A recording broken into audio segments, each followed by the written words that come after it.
Yo, what is up guys, your boy Zikage here with the movie of what if Naruto was Lord Beerus' reincarnation. And this video is just all 5 parts of the series put together in one, so it makes it easier for you to watch. Also, I go through two mic changes, so halfway through the video you hear a difference in audio, but yeah, it's for the better. So hope you guys going to enjoy, and let's begin. On the day of the Nine Tails attack, a baby Naruto was born to his mother, Kushina Uzumaki, and his father, the Hokage of the village, Minato Namikaze. The events of the attack went to canon, but when the Nine Tails pierced Naruto's parents with his nails, even though Naruto was but a child, he seemed to understand the loss that he had just went through. A faint purple glow appeared around baby Naruto, and this glow expanded, and the shockwave of power shot outwards, destroying everything in its path, including the Nine Tails. But Minato and Kushina had enough time to seal their chakra within Naruto to meet him as a future date. Hiruzen and his Anbu squad arrived at the crater several miles away from the village. He approached the crying baby Naruto, and from the look of his hair, Hiruzen knew that this was the 4th son, and assumed that the 4th had given his life to seal the Nine Tails, and this was the aftermath of the battle. Truly remarkable, he thought. Then he looked up at the 2 moons illuminating the night sky before taking Naruto back to the village. We'll be having a 4-year time skip. Over these years, Naruto has lived his regular canon life, getting the same treatment from the villagers. One snowy night, Naruto had been walking around the village, kicking stones, when he found himself in a forest. He began looking around, then saw a group of 3 boys picking on a girl with dark blue hair and gray eyes. The boys were throwing snowballs at her, calling her names. "Don't look at me, you ghost-eyed freak." "Yeah, what he said." And the 3rd boy jumped in. "You know what? Let's get something that'll really hurt." The boys then ran away, and Naruto began approaching the shy girl, sobbing with her hands covering her face. Naruto was about to say something, but the boys returned with a large pile of stones. "Oh look, seems the demon came out to get some too. Yeah, let's make sure those demons never come to us again." The boys began taking up handfuls of stones, and as Naruto looked towards them, a sudden feeling came over him. Maybe not a feeling, more like a purpose. The purpose to destroy. Naruto raised his hand and opened his palm with his thumb curled up. "Huh? What do you think you're doing, demon?" Naruto then smirked, then in a deep menacing tone announced, "Hakai!" A moment of silence passed, then the boys' bodies began disintegrating in a bright purple glow. The boys' blood-curdling screams was heard by a passing Hyuga member who was trying to find the young heiress. After the boys disappeared into nothingness, Naruto turned around to the now trembling Hinata. "Are you alright? I took care of those bullies for you." Naruto then extended his arms to help Hinata up, but she turned away, closing her eyes tightly, expecting the same fate as the boys had before her. Then the Hyuga member arrived and stood between Naruto and Hinata. He put his back towards Naruto, trying to shield the young heiress from the demon. The Hyuga member soon sprinted off with Hinata, leaving Naruto in a confused state, but he didn't really care and began walking home. On his way home, Naruto's cat-like instincts began to pick up something, that someone or something was watching him. Naruto then, in a purple blur, appeared behind a floating orb in the sky, then used a small ki blast to destroy it. In Hiruzen's office, Hiruzen had been watching Naruto and had seen what he had done to the 3 boys and grew interested in this power. It reminded him of the power he felt the day the Nine Tails was sealed. Hiruzen decided to follow Naruto home and to see if he'll use that power again. He looked through his orbs and saw Naruto stop for no apparent reason. Then in a purple blur, the orb in his office was shattered. So Naruto boy can sense and even destroy this jutsu. Very interesting. I'd have to talk to him later. Hiruzen called for one of his most trusted and elite Anbu member. The Anbu member knelt before the Sandaime, awaiting his orders. "No need to be so formal, Kakashi. This mission, after all, involves your master's child." I want you to fetch him for me and bring him to my office. Kakashi, with a surprised look under his mask, bowed, then shin-swinged away towards Naruto's house.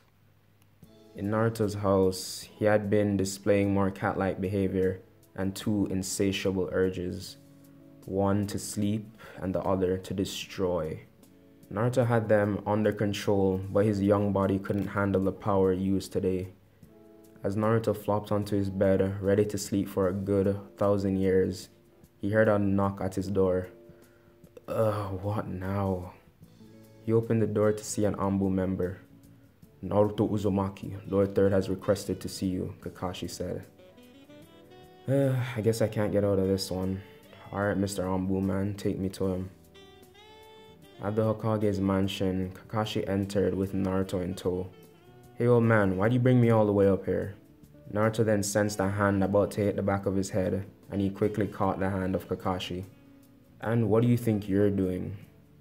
Kakashi was shocked but regained his composure. You will address Lord Third properly. Hiruzen then broke the tension between the two. Calm down, Kakashi, you know the kid means no harm. But to answer your question, Naruto, I wanted to ask, what was that power you used in the boys in the forest? Oh, so I'm guessing you were the one watching me, huh? Well, I'm not sure myself, just kinda did it, you know? Hiruzen then thought while taking a hit from his pipe. Well, not... Damn, that weed hit different. Anyways, Kakashi, why I sent you for Naruto was because I wanted you to train him to harness this hidden power of his. Kakashi gladly accepted because he had been watching Naruto from the shadows almost all his life. Naruto just went along with it though. He was quite interested in his power, but for right now, he just wanted to sleep. 6-year time skip. Over the next 6 years, Naruto had been training in quotes with Kakashi. The reason I say training in quotes is because Naruto really has nothing to learn from Kakashi. He can't use chakra because it's just converted into God Ki, and Naruto is leagues above Tsunade's strength. And over the 6 years, Naruto mainly slept and semi-mastered his God Ki powers. One day, the elders, clan leaders, and civilian council called for a meeting with the Hokage. Hiruzen just sighed, and when he entered the room, everyone had terrified looks on their face. Hiruzen spoke up. What is it this time, council? Hiyashi Hyuga, the clan leader for the Hyuga clan, stood up. Lord Third, what is this that the demon is being trained by Kakashi Hatake? We can't afford it getting any stronger. Why don't you put Kakashi to good use and train that young Uchiha? As Hiyashi finished, Naruto and Kakashi walked into the meeting room. All the council members glared at Naruto. Old man, you wanted me for something? Naruto said. One of civilians then shouted, Watch who you're talking to, demon. Hiruzen narrowed his eyes towards the civilian while releasing a bit of bloodlust. I think you should mind who you're talking to, or did you forget speaking of the Nine Tails is an S-rank secret, or do you want to be executed on the spot? And 3 Anbu members appeared behind the civilian, awaiting further orders. Danzo then spoke up. Now, Hiruzen, you need not to be so hostile to the man who owns most of the civilian shopping district. He then turned to the civilian. Well, you should know your place and not speak out of line. The civilian looked embarrassed and sat back down. So, you're wondering why Naruto is being trained with Kakashi. Well, you see, Naruto has unique powers far beyond chakra. One that has never been seen before. And to you, Naruto, the reason I called you here is because I wanted to promote you to the rank of Anbu captain. All the council members' eyes widened. What? How can this brat be a captain? Hiyashi objected. Well, I would explain it, but I feel a demonstration would be easier, don't you think, Naruto? Yeah, old man, just meet me outside. Everyone in the room went to a training ground near the Hokage mansion. Naruto stood away from the crowd, then he pointed directly up, directing everyone to look up as well. They saw nothing unusual, but saw Naruto pointing his finger towards one of their two moons. Kakashi then sighed. Well, there goes our moon. Everyone looked at Kakashi like he was being stupid, but saw a massive yellow orb appearing from Naruto's hand. Then it went flying towards the moon, blowing it up on contact, leaving no trace. Everyone's jaw dropped, even Hiruzen, who knew Naruto was strong, but not this strong. The entire village and neighboring lands saw what just happened. After all, the moon literally blew up. Hiruzen just walked to Naruto, patted him on the back. Well, seems you've got some handle on your power, but I don't think destroying the moon was the best idea. Naruto just yawns and says, Alright, old man, if you don't need anything else, I'll be heading home. As if overnight, everyone who saw what happened spread the news that Naruto destroyed one of the moons. Most people were scared of him, others were impressed, and some didn't believe it but were soon shot down by looking up at the destroyed moon.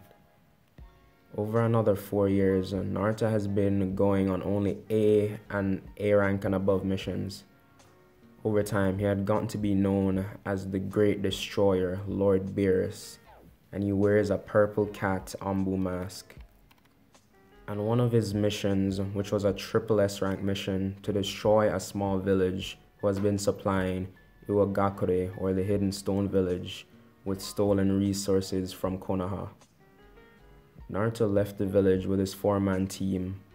On his Anbu team, it was Kakashi, Yamato, who doesn't work for Danzo, and some random Anbu chick. In 3 days, they reached a small village, and Naruto instructed his team to stay back while he takes care of things. Yamato and the random female were kind of offended, but don't get me wrong, they knew Naruto's strength, but they thought he was being a bit too cocky, so they followed. Naruto, while hopping on trees, just disappeared, causing Yamato and the female Anbu member to be confused.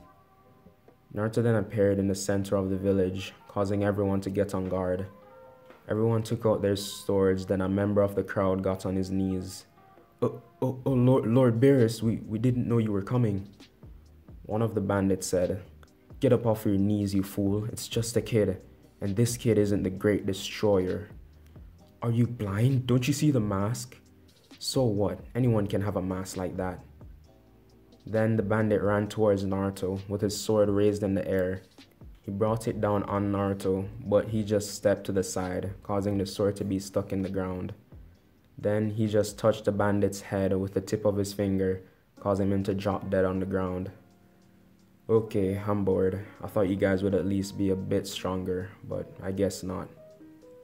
Naruto began floating up in the sky, then opened his palm towards the village, then announced, Hakai! The village then began disintegrating into purple dust, leaving an empty crater. Kakashi then went up to Naruto. You know, you could have at least given us a challenge, Naruto-sensei. Yeah, but you're just better off sparring with me. Those were just bandits, weak, nothing of use. Right, sensei.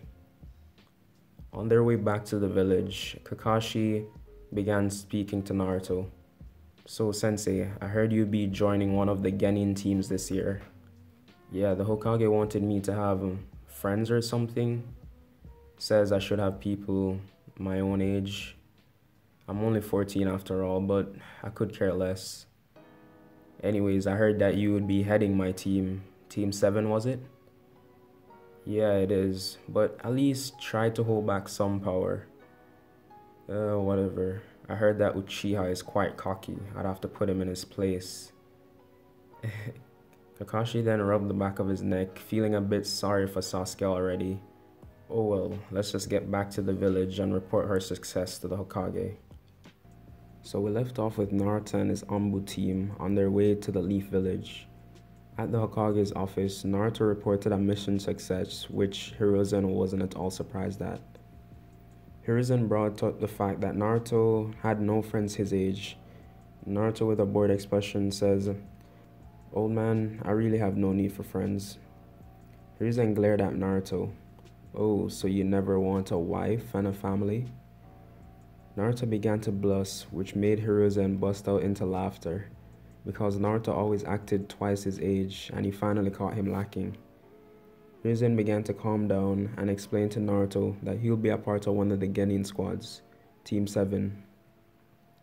Naruto, now acting 3 times his age, bowed respectfully to the Hokage and left. Hiruzen and Kakashi just watched as Naruto left the room. They proceeded to go over the details of their previous mission, and Hiruzen was thinking, just how did Naruto gain such power? But as if Kakashi could read minds, he said, I don't even know how this kid is so strong. Hiruzen nodded in agreement and added, and he doesn't even have chakra. They both chuckled, and let's get to Naruto. Naruto had a week before the graduation exam, so he decided to, sleep until then.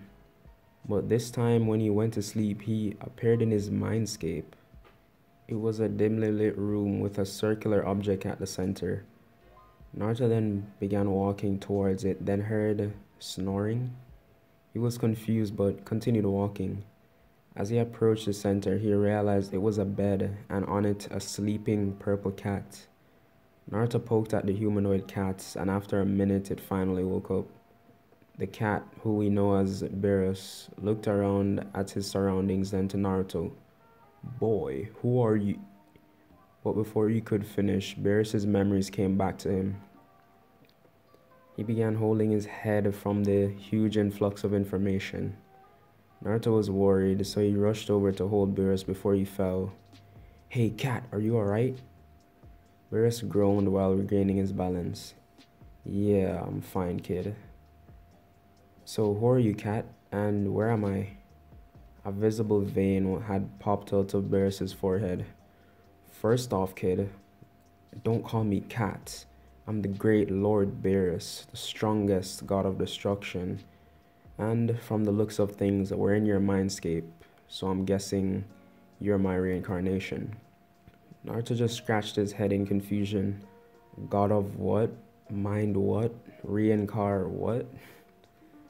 Beerus, again visibly frustrated, was about to say something, but Naruto continued.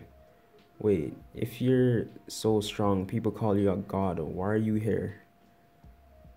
Well, after my universe got destroyed in a tournament that damn Kakarot proposed, we got wiped out. And probably someone tried to revive me, but I ended up here. Well, you seem pretty weak to me. Shut up, kid. You're the reason you're so strong. Plus, you're using my power. And worst of all, you're not even using it right. Anyways, since I'm here, I might as well train you, cause I don't want it to be a disgrace for reincarnation. We'll be focusing on ki control, and maybe you'll be able to do that chakra thing that people in this world are so obsessed with. So Beerus begins training Naruto for the week leading up to the graduation exam. As Naruto walks into the class, everyone stops to see who it is, and then their jaw dropped. The renowned Anbu captain is in their class. Everyone began whispering amongst themselves, Hey, isn't he the youngest Anbu member? Yeah, I heard he can even beat the 4th Hokage. Iruka began settling everyone down and directed Naruto to a seat towards the back of the class. Sasuke side-eyed Naruto while Kiba shot a few choice words to Naruto, who ignored him. Iruka began handing out the tests, and Naruto decided to take part in this section of the exams, because he was really only there to watch and assess his new teammates, Sasuke and Sakura. After the test, they went outside to do the practical portion of the exams. For shuriken throwing, Sasuke almost aced it, getting a 9 out of 10, and Sakura getting a 2 out of 10. Naruto saw great potential in Sasuke, but deep-seated hatred, and Sakura was just hopelessly following Sasuke. Naruto decided to skip this one, and now let's move on to the sparring matches. His matches were against their senseis, but only at 50% of their strength. Sakura lost to Mizuki, but managed to pass the exams because of her high marks in the written portion and surprisingly good chakra control. As Sasuke went up to fight Iruka, he pointed towards Naruto looking for a fight. Iruka and everyone in the class looked at Sasuke as if he had a death wish, but Naruto smirked, then began walking up to the sparring circle. Iruka was hesitant to let the fight go on, but with a reassuring smile from Naruto, he let it happen. Also, Iruka, don't worry, I'll only be using 0.1% of my power, so you won't get hurt too bad. Sweat dropped from everyone's head, and a frustrated Sasuke launched 3 kunais towards Naruto, without the match having been started. Naruto could easily perceive these, and with his back turned, he catch all 3 by reaching his hand over his head. Sasuke then grew even more angry and sent out fireballs towards Naruto, who just stood there. The fireball hit Naruto head on, and Iruka was about to disqualify Sasuke, who began laughing hysterically. So this is the strongest the village has? What a joke. His fangirls began screaming, Sasuke-kun, Sasuke-kun. When the smoke cleared, what everyone saw shocked them even more. An unfazed Naruto, not even a burn mark on his clothes. Naruto used his new technique he learned, Ki Barrier. He surrounds his body with a thin layer of ki, negating all elemental chakra attacks and rebounding physical attacks. Everyone saw shocked them even more. An unfazed Naruto, not even a burn mark on his clothes. Naruto used his new technique he learned, Ki Barrier. He surrounds his body with a thin layer of ki, negating all elemental chakra attacks and rebounding physical attacks. Naruto began slowly walking towards Sasuke, who managed to let out 2 more fireballs, but to no use. Sasuke, on one knee, exhausted, looked up to Naruto to see him disappear from everyone's vision. Then he reappeared behind him, punching Sasuke outside the ring into the wall, leaving a semi-conscious Sasuke gritting his teeth at the immense pain. Sasuke looked up to see Naruto right in front of him. How? Sasuke said before falling unconscious. Hours later, Sasuke woke up in the back of the classroom. He saw Sakura sleeping on his chest with tear stains on her face. He then saw Naruto approach from behind him. So, you're finally awake, Sleeping Beauty? Well, good timing, or Sensei's here. Sasuke woke Sakura up, and she proceeded to trap him in the tightest hug. Naruto then spoke up. Okay, lovebirds, let's not get too far. As I said, our Sensei's waiting. Sasuke was about to shout at Sakura to let him go, but she began crying even harder. But after a minute, the two were on their way upstairs, as their sensei instructed. Upstairs, the trio introduced themselves and gave their likes and dislikes and goals. They all pretty much go to canon, but Naruto says he wants to become the stronger than Beerus, which confused Kakashi, who only knew Beerus as a name given to Naruto by the people they encounter on their missions. Sasuke's goal was similar, but with a little less being emo. Kakashi then told the group to meet him at the training ground tomorrow. While walking home, Naruto noticed someone following him, but to his surprise, it was neither of his teammates. It was Ino. Naruto body flickered behind Ino and then whispered, "Hey, what you looking at?" Ino jumped in fright, then turned around to see Naruto, who was an inch away from her own face. She blushed and immediately backed up 10 feet away from him. She was still blushing and held their hands behind her back. "Well, I was following you because I wanted to give you this." She extended her hands towards Naruto, holding a Middle Miss red camellia. And for those who don't know, it's probably one of the rarest flowers on earth. I'll put the image on screen right now. It looks really good. Yeah, there are only like 2 in the world or something like that. So yeah. Ino shows him the flower, anxiously anticipating a response. Then Naruto, who knows about the flower, And let's say there are only three in Konoha, and they're located in a dangerous cave in the Forest of Death. Naruto gladly accepts it and even hugs Ino to her shock. He says he'll talk to her later because he has to prepare for a test tomorrow. Let's switch to Ino's perspective for a minute. Ino was just standing there, watching him leave, and she was as red as a tomato. Then she began heading home. At home, she saw her dad running around and her mom searching the shelves of their flower shop. Ino tried to sneak in, but her mom heard a creak and quickly ran to Ino. Hey, mom, you look disturbed? Ino said in a shaking voice. Oh, Ino, you seen the camellia? You know, the one important to our family? The one your grandfather died getting? Ino's mom said, clenching her fist. Ino looked down and said, well, I took it. And before her mom could reply, she got down on the ground and started begging for her to forgive her. Ino's mom told her daughter to get off the ground, then asked, Ino, don't worry, it's fine, just tell me where it is. Well, I kinda sorta gave it away. After this statement, silence fell across the room, and Ina's mom was trying to hold back her anger. Then she says, so you're telling me you gave away a flower worth over 200 million yen, and that's that important to our family? Side note, that's like 2 million US. Ino looked down at the ground and said, I'm sorry, but I wanted to give this guy something special, Ino said. She looked up at her mom expecting a slap, but got a hug instead. Oh, Ino, you should have just told me you got a boyfriend. Don't worry, he can keep it, but I at least want to see it one more time. Ino was shocked at this, and then her father came around the corner, who had already heard everything, then hugged Ino. She's like, and then his dad says, well, when are we meeting this boy?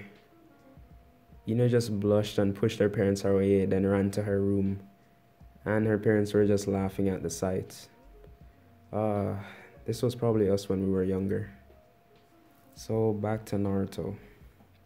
Naruto, with a good night's rest, went to the training ground the next day to meet up with Sasuke and Sakura. Sasuke and Sakura were in the training grounds awaiting their sensei when Naruto approached. Naruto saw Sasuke trying to ignore Sakura, but after a while he began talking to her and devised a plan for what they think would be a fight against their sensei. Naruto approached the three, then sat on the tree they were leaning on, getting glares from Sasuke. After some time, Kakashi arrived and he started to explain the bell test. Naruto, already knowing Kakashi's game, decided not to tell Sasuke or Sakura and see if they'll figure it out on their own. When the test began, all three Genins shot into the forest trying to hide from Kakashi. Kakashi thought to himself, well, seems those three know how to hide pretty well. This will be a fun fight. Last time we left off with Naruto along with Sasuke and Sakura being assigned to Team 7, with their sensei being Kakashi, of course. After scattering into the bushes, Sasuke and Sakura met up as they planned before the test and started devising a way to get the bells from Kakashi. Let's switch to Naruto, who has just been waiting to see what his teammates had up their sleeves. While waiting, he would occasionally throw kunai he had picked up just before the test towards Kakashi to keep him on his feet. Kakashi just thought, you're as relentless as ever, sensei. And for those who have forgotten, Kakashi actually trained Naruto, but this soon switched to Kakashi being trained by Naruto. So he's a bit stronger than Canon Kakashi. I would say he would be able to defeat Haku pretty easily. And the reason I say Haku and not Zabuza, because Zabuza admitted to being weaker than Haku. So, to Sasuke and Sakura. They began to put their plan into motion, and Kakashi, who wasn't reading the great Ichi Ichi Paradise, was on guard because he didn't want to take this test lightly, especially with his sensei coming after him. Kakashi stood there waiting for a minute. Sasuke and Sakura, who were watching his every move, waiting for a time to strike when he had his guard down. Then the moment came. It was a hot day and Kakashi began to sweat. Some of his sweat began rolling down his forehead and he reached up to wipe it. And as he did, 5 kunai began rushing towards him. He dodged 2 and parried the other 3 with his own kunai. Then the kunai burst into smoke, revealing a clone, but not a shadow clone, just a regular graduation exam clone. The clones then threw 2 kunais at Kakashi. Now 10 kunais were going towards him at barely visible speeds from all directions. Kakashi was impressed, but such a simple move wouldn't work on him. Kakashi then used a move he sorta copied from Naruto. When Naruto was practicing ki control with Beerus, he would release a lot of ki from his body, like shockwaves. Kakashi, reviewing this with his Sharingan, put his own spin on it. As the kunai neared Kakashi, he released some of his chakra from all over his body from his chakra points. Released a burst of chakra, causing the kunais to drop from the air, sort of like the Hyuga's rotation without any rotation. Kakashi doing this then sends someone trying to grab the bells. To his surprise, it was actually Sakura, but she was still same old useless Sakura, so he chopped her on the neck, knocking her out. Then from behind him, a fireball jutsu was heading his way. Kakashi then countered and overpowered this fireball with one of his own, scorching the side of Sasuke's left arm. Sasuke and Kakashi then got into a taijutsu bout, but Kakashi was easily taking on Sasuke. Sasuke, not being aware of his surroundings, accidentally stepped on the rope that dragged him up on the tree, similar to Naruto in canon, leaving him hanging head down. Kakashi then patted Sasuke on the head, treating him like a child, which angered Sasuke. Naruto, who was starting to get sleepy, decided to get in on this. He blitzed behind Kakashi, about to neck chop him, but he quickly ducked under the neck chop. "Oh, Kakashi, I see you have improved greatly from the last time we sparred." "Yeah, you better not underestimate me, sensei." Kakashi then tried sweeping Naruto's legs. Kakashi then tried swiping at Naruto's legs, which he just floated over and kicked Kakashi in the chest, causing him to fly back a few feet, but he landed on his feet. Also, quick side note, if you don't remember, Hiruzen limited Naruto to only use 1% of his power while on Team 7. I mean, Naruto can decide to follow this or not, but right now he's only going 1%. So Kakashi brought out his Sharingan, then began charging up his Chidori. He then dashed at Naruto at speeds that Sasuke, who was still hanging, and Sakura, who began waking up, couldn't perceive. Sasuke stared in awe at this jutsu, believing he'll finally get to see the downfall of Naruto. Naruto, seeing Sasuke's expression, decided to show off a little. Naruto then went up to 10%, and as Kakashi tried to shove the Chidori into his shoulder, with one finger, Naruto stopped the jutsu and flicked Kakashi into a tree, knocking him out. Sasuke and Sakura's jaw just dropped seeing this. After 5 minutes, Kakashi woke up to his team eating while he was tied up to the pole. "Well, team, seems like you've passed." It was supposed to be a teamwork exercise, but I guess I can let this one slide. And as Kakashi was leaving the training ground, Sasuke actually approached him. "Kakashi-sensei, train me right now, for I'm a new Uchiha, and I should be strong." Kakashi looked at Sasuke and said, "Really, you want to be strong? Well, why don't you train with my master? He's far above my power." Sasuke's eyes lit up for the first time ever since the massacre. The thought of someone being way above Kakashi was too enticing. Sasuke then said, "Well, where is he?" Kakashi replied, "The funny part is you've already met him." Sasuke obviously looked confused and began sifting through his memories, trying to look for someone who may have been Kakashi's master. Kakashi then brought him out of his thoughts and said, "You don't have to think too hard about it. I'll just tell you who it is. His name is Naruto Uzumaki. I've known him since he was 4, and by the way, Naruto is 15 now. Yes, all the characters are aged up by only 2 years." Sasuke looked dumbfounded at Kakashi. While Sasuke is having his mental evaluation on the meaning of life, let's switch to Naruto's perspective. Naruto had begun walking home and he was approached by one of his teammates, Sakura. He was obviously confused because Sakura always hated him for reasons he didn't know. Sakura then began to speak. Naruto, I know I've treated... Why does that sound like Hinata? Naruto, Bro, I can't do girl voices. Naruto, it doesn't sound good. Alright, here it is. Naruto, I know I haven't treated you the greatest, but you're really strong, and I can admit that, so please, can you train me? And she bowed to him. And Naruto then replied, I already have a pupil, so why should I take on another? Well, I realize Sasuke likes power and powerful people, so maybe if I get strong enough, he'll finally acknowledge me. Naruto then stopped and says, "You see, Sakura, that's your biggest problem. Sasuke this, Sasuke that. You need to start thinking about yourself. What if you're on a mission one day and a swordsman attacks you, and your precious Sasuke-kun isn't there to protect you? Exactly, you'll be dead. You're just loose weight to this team. When you get a real purpose to train, come back to me." Naruto then disappeared, leaving Sakura frozen as she tried processing everything.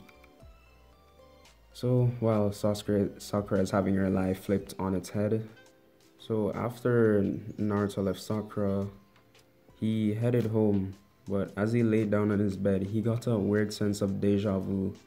Then a knock was heard at his door. Naruto just cursed his life and says, "Why can't I just sleep for 1 millennium? That's all I ask." And Naruto had to get up from his comfortable position after just getting in it. So he answers the door and sees Sasuke. He then asks, "Why are you here?"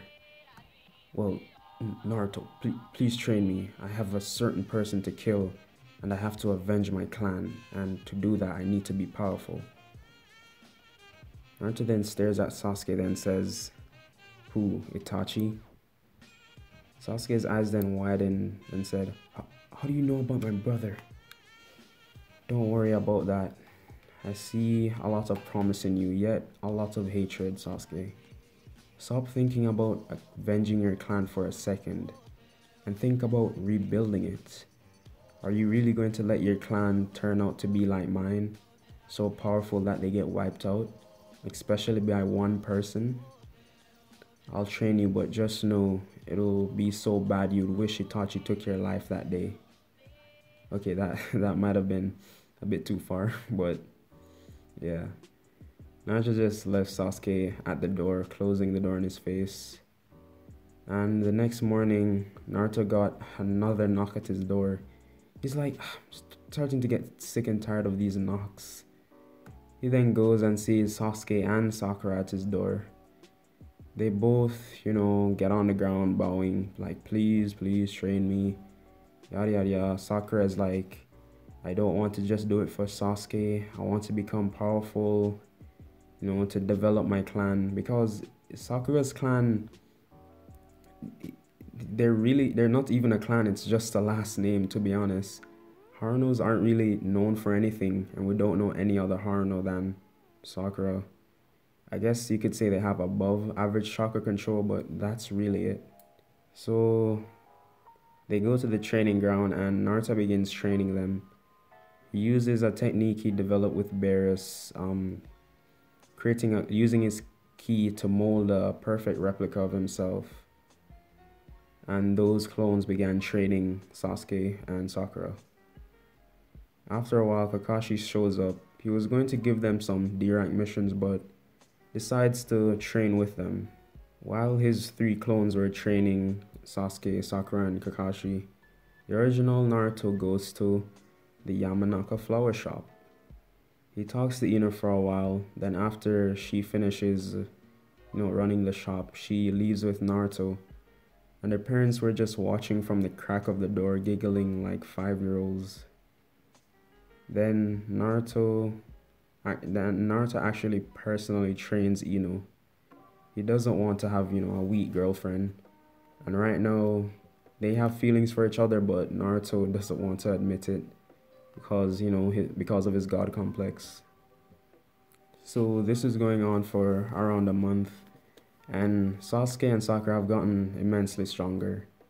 I wouldn't say they're Shippuden level yet, they're halfway there. And Sakura doesn't know medical ninjutsu.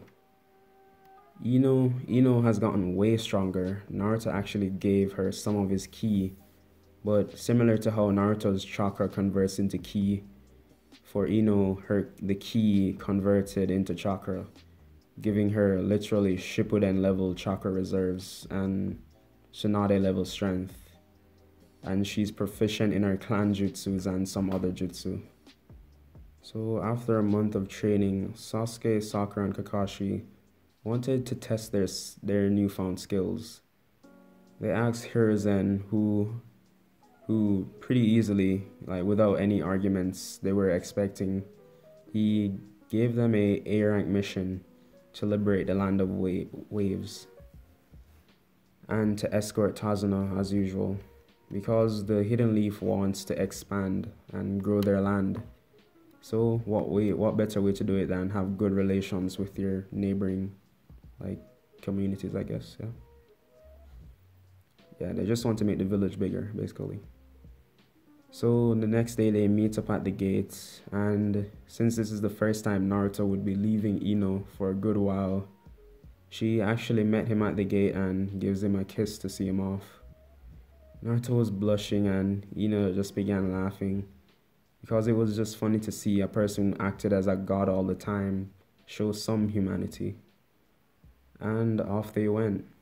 As usual, the Demon Brothers show up and everyone in Team 7 knew it was a jutsu. And as the two brothers jumped out, two Chidoris got shoved into one's shoulder and the other into his heart. Before this happened, Kakashi had enough time to reveal his Sharingan, and Sasuke activated his one Tomoe. Wait, don't you have to have two Tomoe to use the Chidori? He has two in one eye and one in the other. Yeah, that. Sakura was a bit bummed out because she didn't really get to do anything, and Naruto began scolding Sasuke like he was his mother or something, because he shoved the Chidori through the Demon Brother's chest.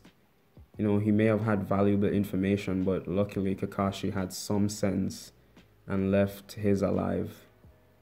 They tortured him a bit, got some information about Zabuza, and further down the path to the lands of waves, a sword came flying overhead. Sakura then smirked, as this was finally her chance to show her power and to not only impress Sasuke but to show her strength to Naruto, because she was his pupil and she wanted to show him how far she's come. She then began infusing chakra into her hand and caught the sword, but a bit clumsily. She sprained her wrist but started playing it off. She looked back to see Sasuke mouthing "not bad" and Naruto giving her a thumbs up. She really almost began crying, because if you look at it from her perspective, she came from being only book smart, not even being able to aim a kunai, to catching this hellish, this really massive sword. And her family is kind of poor, so Sakura also wanted to help her family out. So Zabuza jumps down, goes on his long monologue, then gets a kick in the chest from Sakura. He had his guard down because Sakura didn't look all that threatening. After getting the wind knocked out of him, Zabuza began using a bunch of his water jutsu, and Sakura was just dodging. Then Zabuza used his water dragon jutsu, and Sakura finally used a jutsu of her own, a mud wall, blocking the water style jutsu. And since Sakura doesn't have a lot of chakra reserves, she had sprained her wrist, she had her guard down, like she wasn't focusing completely, and got a kick from behind from Zabuza. But to Zabuza's surprise, she actually had enough time to turn around and block the kick with the Akunai. But from the strength of the kick, she still flew into the wall. Sakura got the wind knocked out of her, but she was still standing. Sasuke, seeing this, then got a bit enraged because he had slight feelings for Sakura. Sasuke then unlocked 2 Tomoes in his eyes and dashed towards Zabuza, plunging a Chidori through his chest, but Zabuza turned into water, a water clone. Then from below the water, hands tried grabbing his feet, but Sasuke coated his hand in lightning, slapping the surface of the water, causing Zabuza to be electrocuted. So he was about to take the final blow, but Haku appears and, says he's a tracking ninja, yada yada yada, and Kakashi immediately doesn't believe it, but doesn't says anything like canon. Naruto doesn't believe it either, but he could care less. And Sasuke ran over to Sakura, who was passed out from exhaustion, and carried her all the way to Tazuna's house. At the house, he put her to rest, and the rest of the team had dinner. The next morning at breakfast, Sakura came downstairs because she had woken up, and Sasuke ran over to her, hugging her, saying, "Oh, I'm so happy, I was thinking of the worst case scenario." He was just glad to see her. Then Sasuke realized what he was actually doing and just put Sakura down, because when he went to hug her, he lifted her up off the ground. So he puts her down and goes back to finish his breakfast. And Naruto was just smirking and poking an elbow into his side. He began blushing, then Sakura took a seat and was also blushing, as well as surprised because Sasuke had never showed this much emotion. Skip to the fight on the bridge, and the infamous mist rolls in, and everyone already knows who this is. Haku and Zabuza appear, and Haku challenges Sasuke. Sasuke and Sakura began fighting Haku while Kakashi was fighting Zabuza, while Naruto was staying a bit behind. Pretty easily, Sasuke and Sakura defeat Haku, and Kakashi defeats Zabuza. But their mission wasn't over yet, because Gato's men showed up at the bridge. And Naruto decided, he hasn't done much on this mission, so this one is his. Sasuke and Sakura, they know of Naruto's strength, but they didn't think he could take out everyone. At least take out everyone in one go, because he said he was just going to take them out quickly. Naruto just opened his hand towards the group of bandits and released a small ki blast, just annihilating everyone on the bridge in one go, even Gato. All the villagers who came to fight witnessed this, and they were all cheering, they're all celebrating and stuff like that. So there was a mission success. They began heading back to the village, and Naruto noticed that Sasuke and Sakura had began getting a lot more friendly since, that incident at breakfast. As they arrive at the village, Ino was actually waiting on Naruto because she knew he wouldn't go for long. They've only been gone for 3 days. As he arrived, he got a hug from behind, and it was Ino. He was happy, and she kissed him again. This time Naruto wasn't as flustered, and then they went and had some restaurant food. I don't know, Ichiraku ramen. So after they had, their Ichiraku ramen, best food in the village, Naruto walked Ino home. And as Ino was going, she decided to ask Naruto a question. Hey, Naruto, don't you want to... Wait, girl voice. Wait, Naruto, don't you want to, meet my parents? Naruto didn't really think of this, and he just said, yeah, sure. He goes in with Ino, and as soon as Ino's parents sees Naruto, they already know who this guy is. They're like, oh, Ino, you brought... Who's this you brought over? It's like, oh, this is the... yeah, girl voice. This is the guy who I was telling you about. They're like, oh, so this is your boyfriend? She begins blushing, and Naruto was just, chilling. He's like, I guess. It's like, and then Ino's father comes up. Oh, nice to meet you, young man, and just starts shaking his hand. He's like, a firm handshake. I like that.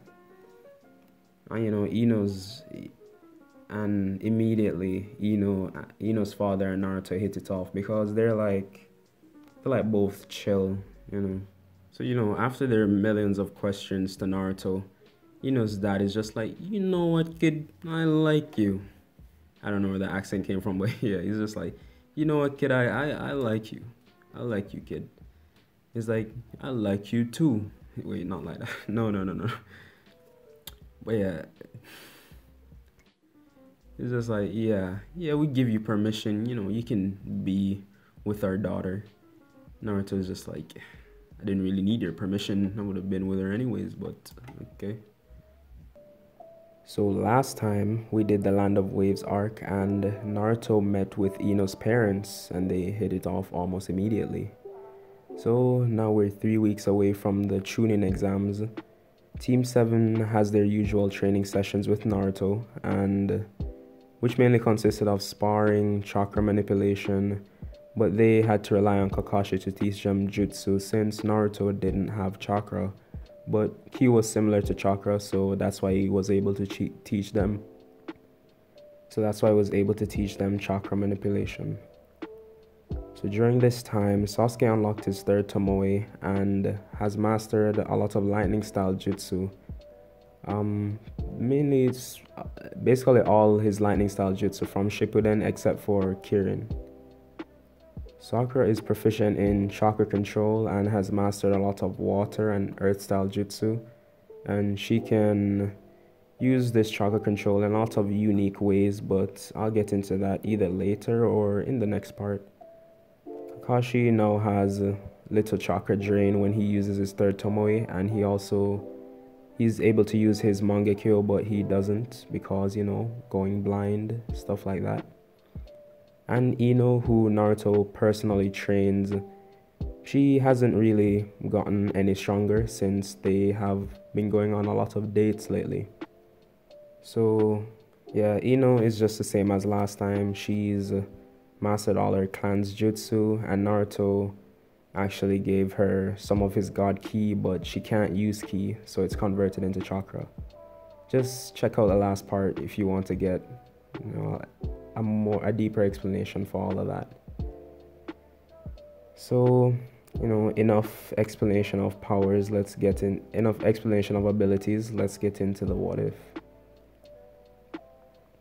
So as Team 7 walks in, they walk past a crowd of people who were being fooled by the Genjutsu, which surprised the Chunins blocking the door, but they called out to them, hey, this is where the exam is. Sakura then glanced back and says, you're not fooling anyone with that low-rank Genjutsu, then turned around to catch up with their team. They were about to enter the room with all the participants when Rock Lee came up to Sasuke challenging him to a fight. Naruto chuckled, which caused a vein to appear in Lee's forehead, but he didn't pay him any mind because Lee didn't know who Naruto was. Lee and Sasuke began their little spar, and not going into much detail, but Lee was getting pummeled the entire fight.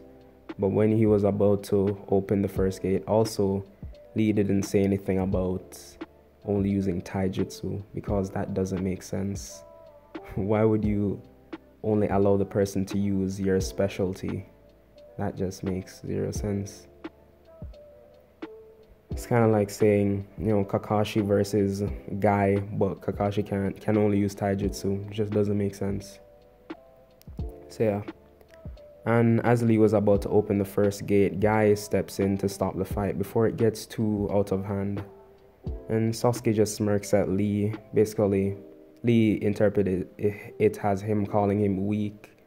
And I know it's not in Lee's personality normally, but I want it to go this way.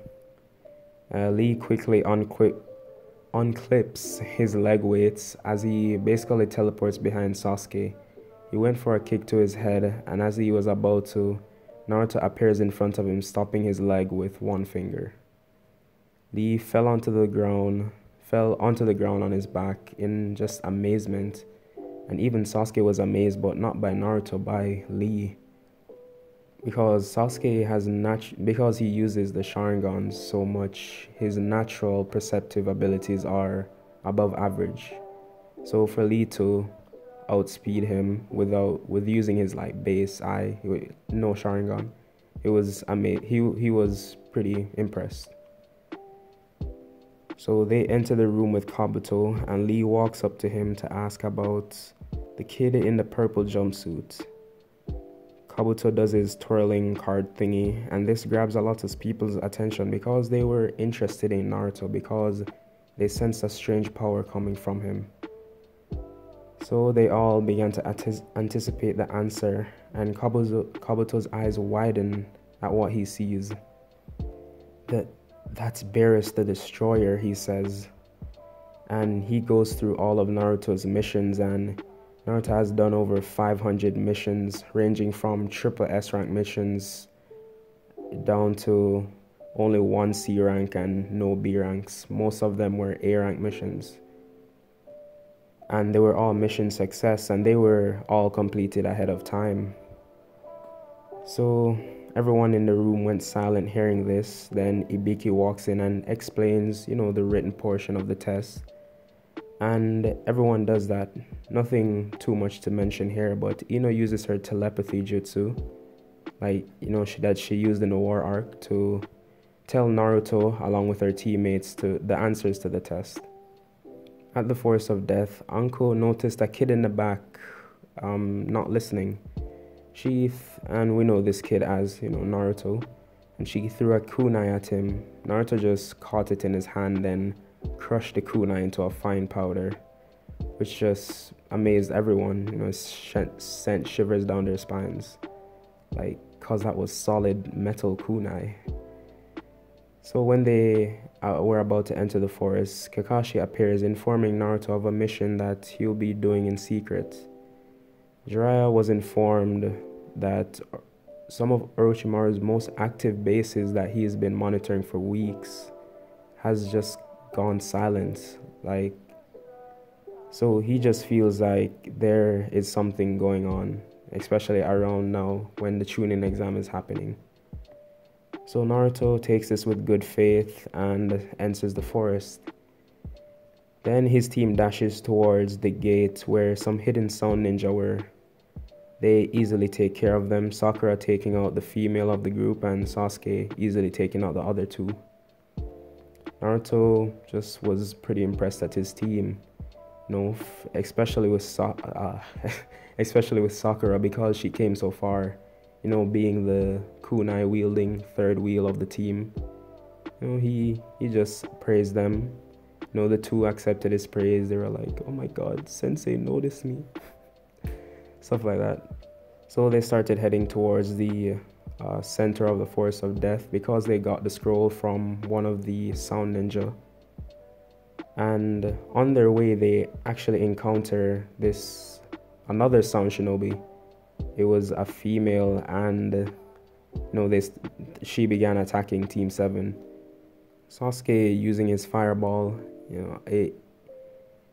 the grass ninja, I'll just call it Orochimaru. Orochimaru dodges it, but Some of it actually burnt the side of his face, revealing his true form.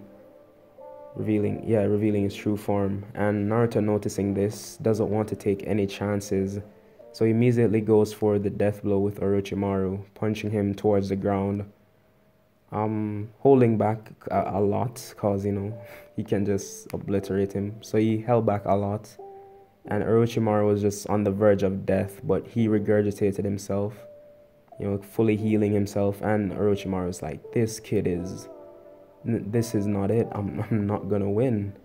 So he tries escaping in his snake form, but Naruto grabs him by the tail and throws him towards Sasuke, who then used a lightning style jutsu, electrocuting Orochimaru, causing him to fall in the ground and reverting back to his human form.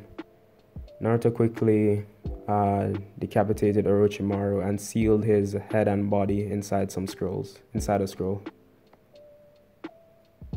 So they head towards the tower where they open their heaven and earth scrolls, and Naruto shows Kakashi his, Orochimaru's body, and he takes them to the third Hokage.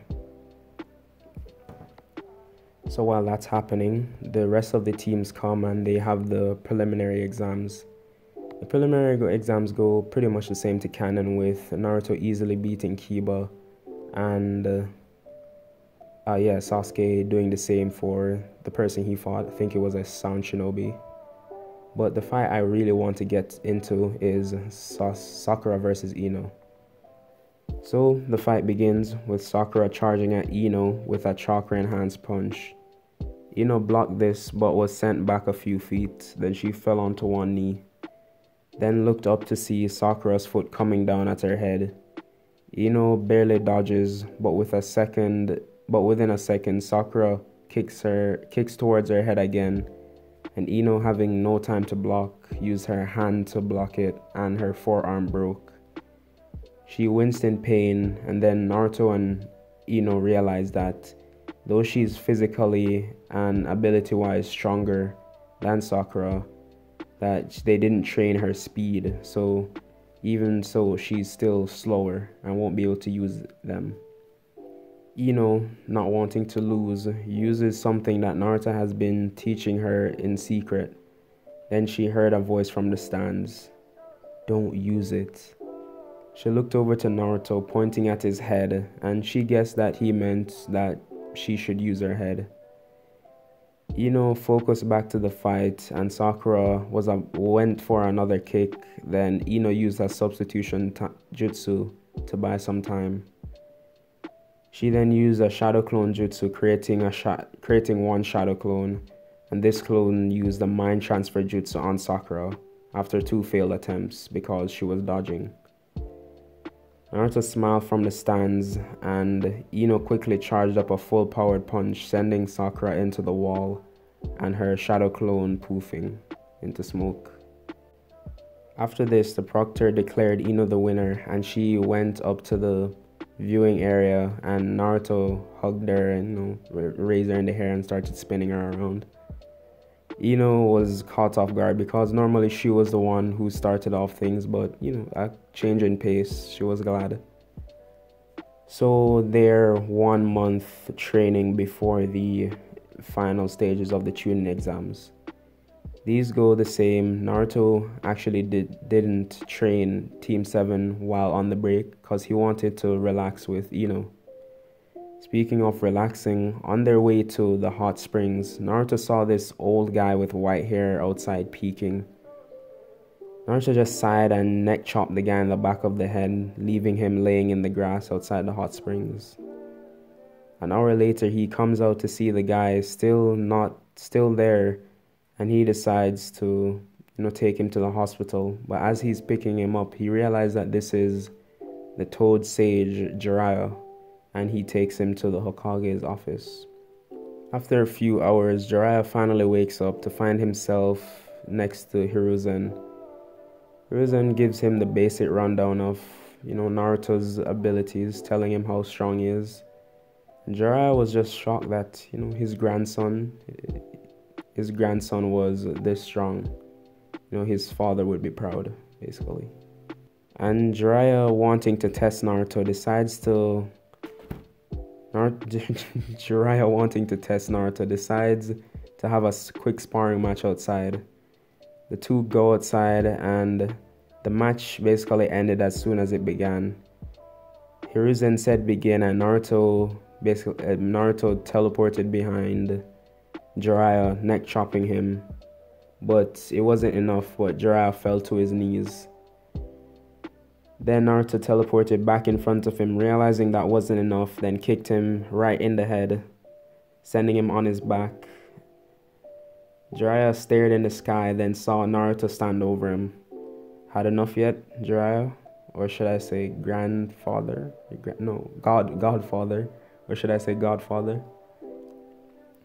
Jiraiya smirked and closed his eyes and stood still for 5 seconds. He then reopened his eyes, revealing that he had entered Toad Sage mode. He quickly jumped up, punching Naruto square in the face, but Naruto didn't even flinch. This made Jiraiya a bit scared, because this punch rivals Tsunade's, and he just took it like nothing. Jiraiya soon backed off and used his hair spike jutsu thing to send a bunch of spikes towards Naruto, but all of them bounced off. Jiraiya was just amazed at this strength and decided to test out that jutsu to see how it would fare to it. Jiraiya then ran full speed towards Naruto, and Naruto easily dodges this, but Jiraiya then spins his body around with a Rasengan in hand. Naruto was a bit interested by this jutsu and decided to let it hit him. It hit Naruto, and to his surprise, nothing happened.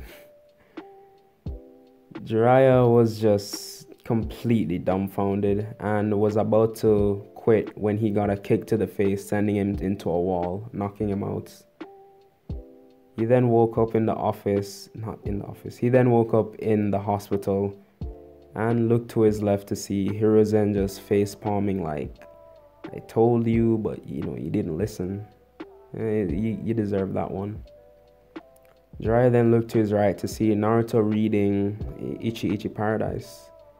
He says, "Oh kid, you have good taste in literature." Naruto nods and says, "Yeah, but the author of this book, he's discontinuing it. Hopefully he makes another. Jiraiya smirks and says, "Well, did you know I'm the author of the book?" Naruto was like, "Really? Whoa, like, when's the next one coming out?" Jiraiya just smirked, and after this conversation, they decided to train for the month. And it went similar to Kakashi training Naruto. It started off that way, but soon Naruto was the one training Jiraiya. Naruto, since he didn't have chakra, he couldn't do the summoning jutsu, but he could do a type of Rasengan with using his ki. But a ki blast was more efficient, so Naruto wouldn't really use that. Skip to the Chunin exams. This time around, Hiruzen decided to do something different.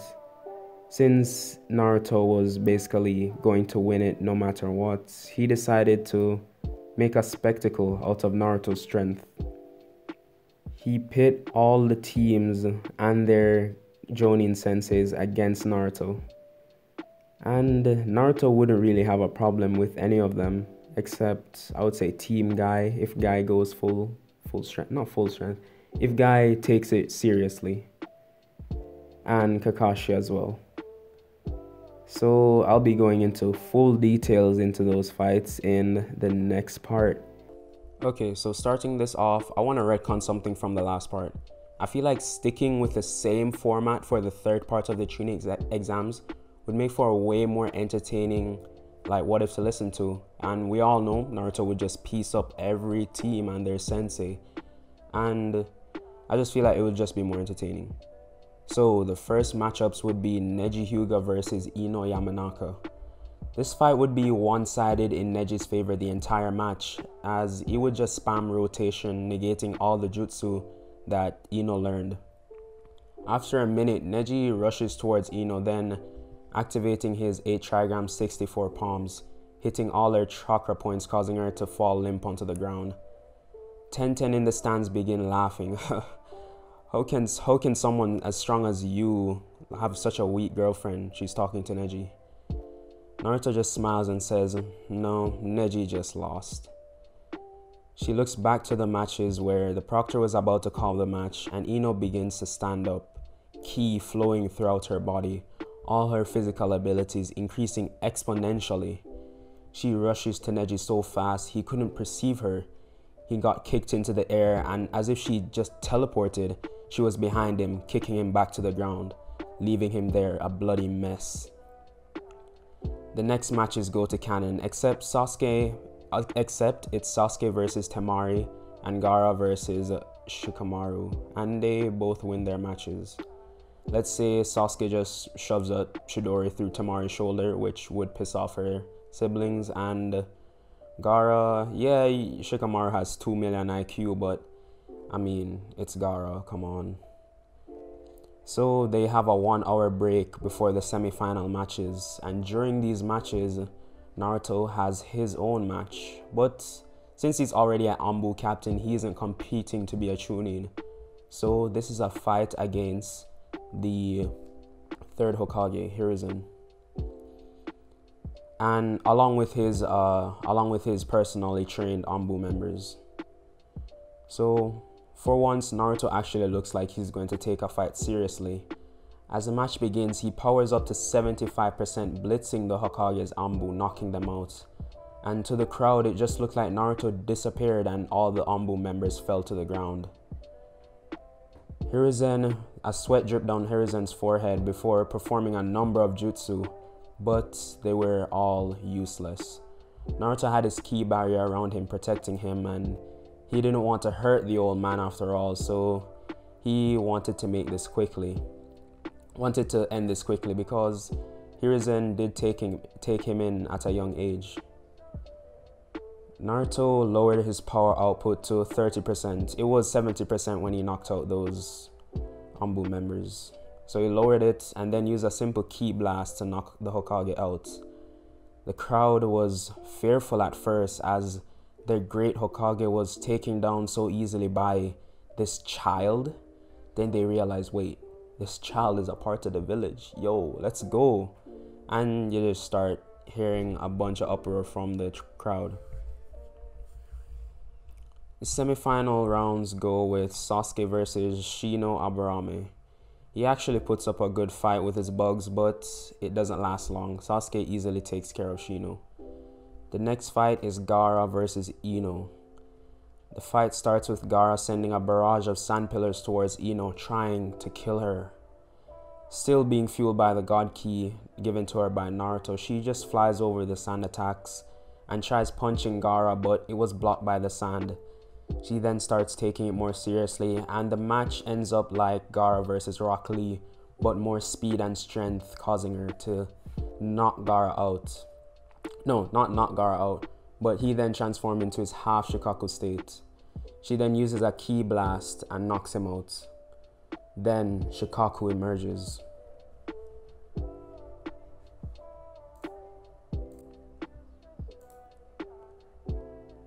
After Shikaku was released, he went on a rampage throughout the village, destroying a section of it. The frightened Ino was then swooped up by Naruto. You alright? Naruto says as he flies towards Shikaku, who was now, destroying parts of the village. Ino nodded her head, then Naruto powered up to 75%, grabbing Shikaku by the back of the neck, throwing him into the air as if he was just a kid. Naruto raised both his arms, then a large yellow sphere, similar to the sun, appears. Oh, that kind of rhymes. Yeah, whatever. This was a sphere of destruction. Naruto launches the attack towards Shikaku, killing him on the spot. But as we all know, you cannot kill a tail beast. They would reform. But I have plans for that later. Gaara still lives though and retains his sand abilities. I would say it was a Kekkei Genkai instead of a product of Shikaku being sealed within him. So the sand ninja who invaded the village get easily taken out and Orochimaru was already killed, so he's not really a problem. After the events of that day, Naruto and Jiraiya were still sent to retrieve Tsunade because people were injured from Shikaku's attack. And I'm sure people seeing their Hokage being taken down by a kid would, cause them to want to replace him. It would be Naruto as the next Hokage, but he's still too young, inexperienced, or so the council thinks. So while pursuing Tsunade, Naruto encounters Itachi and Kisame at the motel. Kisame tries using Samehada, but Naruto has no chakra, so it's useless.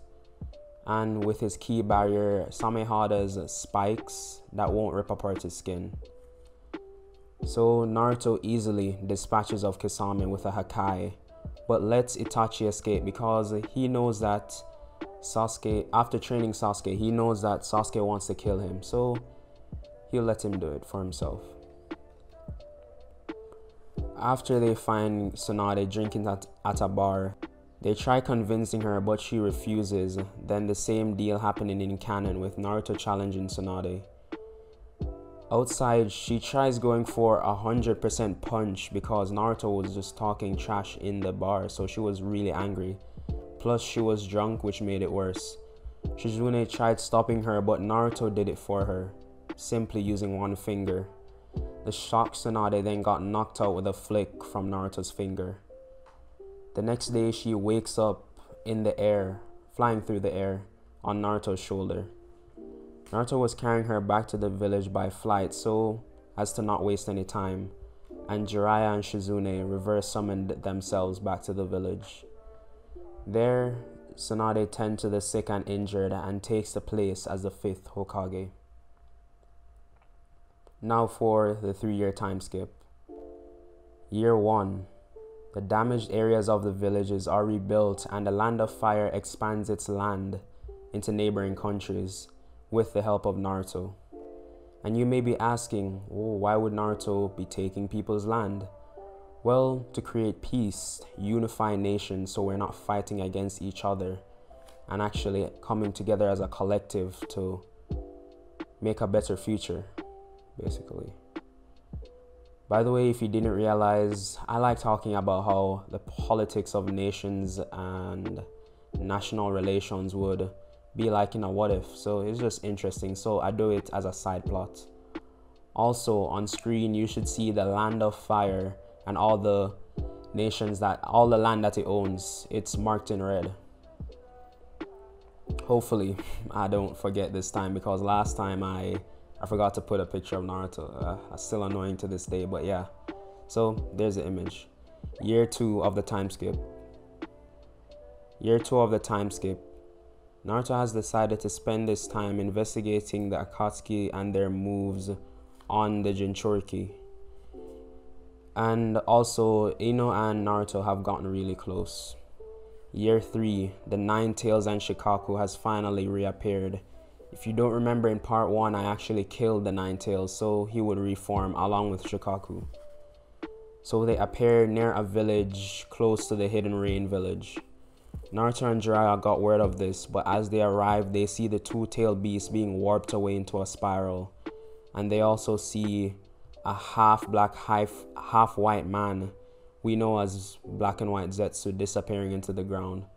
Naruto tries to catch him, but he slips away just in time. After the 3-year time skip, the village is in peace and Ino and Naruto are now 19 years old and are planning to get married really soon. The couple is woken up by a Jonin who knocks on the door of their house that they own together.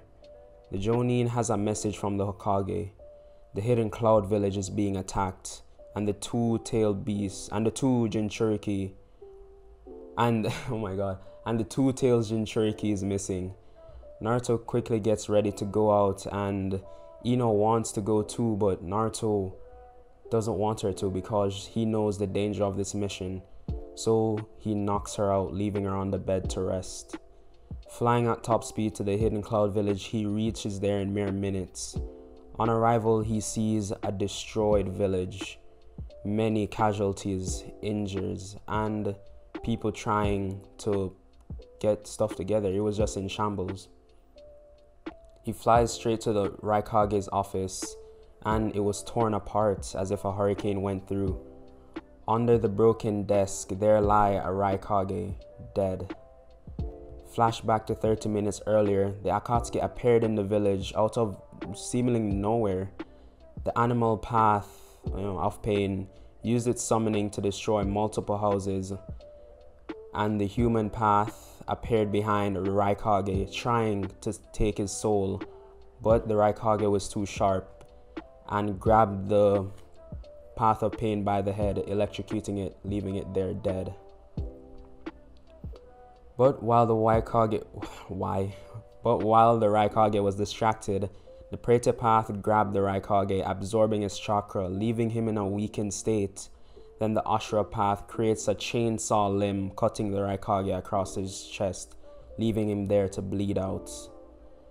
Back to the present.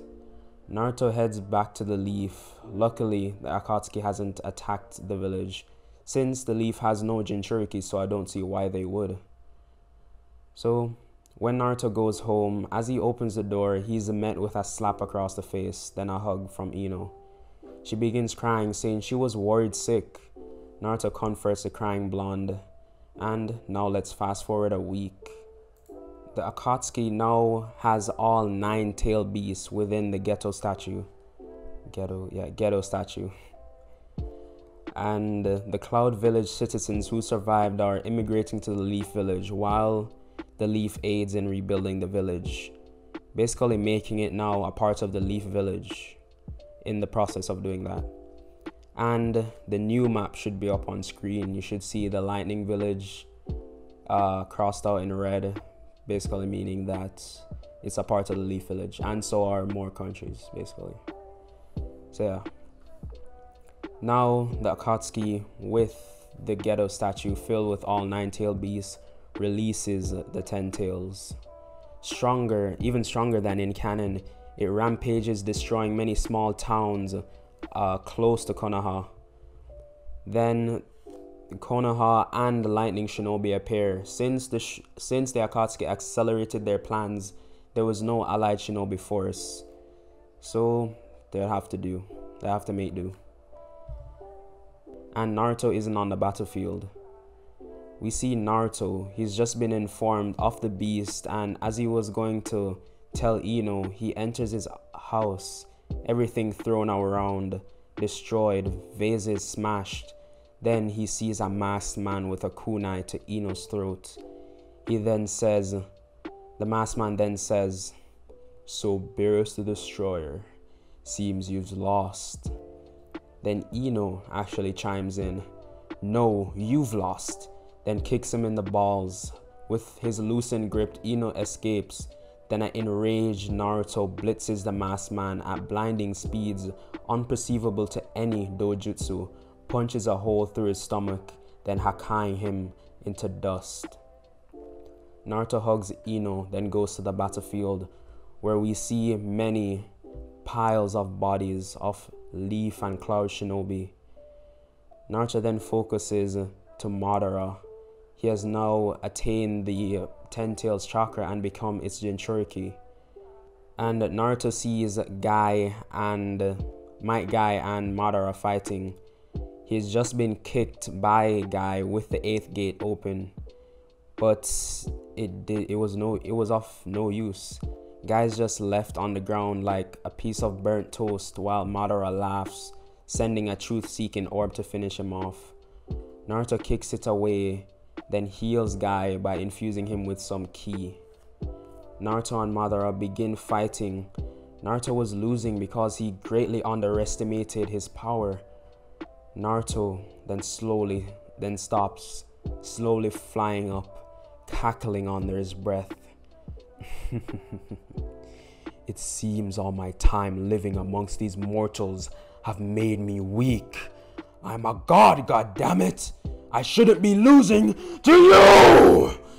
Naruto's appearance, now fully resembling Lord Beerus himself, disappears behind Madara, punching him into the air, breaking his skull, then erases Madara from existence. Naruto, still enraged, sees a black and white Zetsu moving towards Sasuke, who had just been revived by the Sage of Six Paths. Naruto, wasting no time, erases them from existence along with the rest of the Akatsuki. The reanimations were not a thing in this What If because of their accelerated plans. Kabuto actually joined the Akatsuki and he died as well. Naruto, finally beginning to calm down, sees Ino and she runs up to hug him. Fast forward 20 years later. Through Naruto's eyes we see the Leaf Village, a peaceful place, a melting pot of all 5 great nations. He's standing at the former Hokage Tower. No longer are Hokages a thing, it's simply referred to as Kage, the leader of all 5 great nations. Now people live not in fear of each other but work together to advance society technologically. Then Naruto's 2 kids run up to him, hugging his leg. One 14 years old, the other 9. I can't think of a name, but it doesn't really matter. Then in comes a 4-month pregnant Ino, followed by the village elders, Jiraiya, Tsunade, and Kakashi. They all look upon the village they worked so hard for and smile. Thank you guys for sticking around to the end of the video. I really hope you enjoyed it because I sure enjoyed making it. Every part I enjoyed making. And I'll see you guys in the next What If.